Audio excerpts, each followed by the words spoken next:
if there's one last thing I want to say is this, I mean, if you want to become wealthy, you really have to be prepared to drop your ego.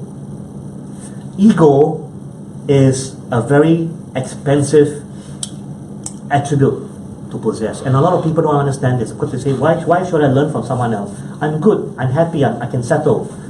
Ego has caused more destruction in people's lives, in dreams and hopes than any other single word that I can think of if you ask me. Yes, that is true. I'm going to end by giving you just two popular phrases to think about, because I can summarize everything else in these two phrases. Number one, attitude. You need to have a very humble attitude and a never say die attitude, because your attitude determines your altitude. Okay. Secondly, your network equals your net worth.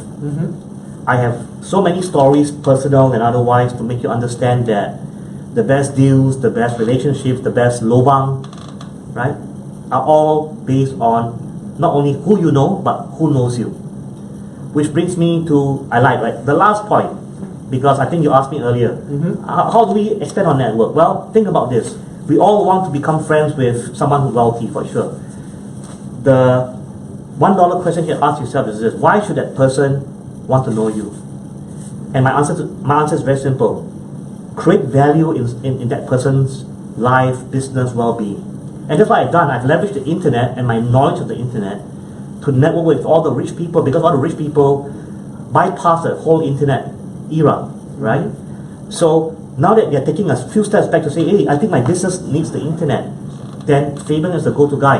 And now I become relatively valuable to them. And we become friends because I've been on top of my game in this area as well. So my network has been able to grow, not because I'm good looking, or smart, whatever, but simply because I have value to them, which is what the book talks about as well.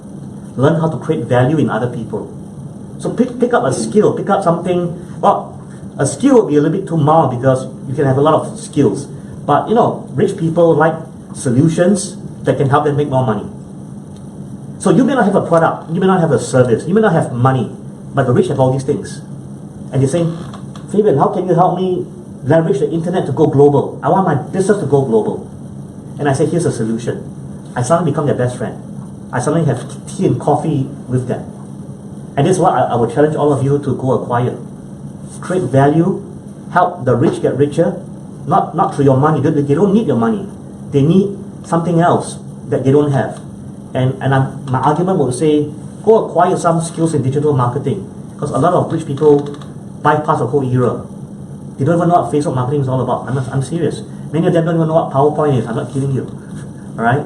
So go acquire something valuable, add value in somebody else's life, and you will get there eventually. Yeah, and that's interesting advice. Yeah. So see, but I guess it's putting things in action. I think that's where people. Well, remember, it's not just any action, and we want to go back to normalization here. It's not about just doing something. Remember, it's doing things in a certain way, and doing the things that the wealthy people are already doing to get to that. Yeah. So this is important that we kind of not mislead the audience. It's not about let's wake up one day and start doing something.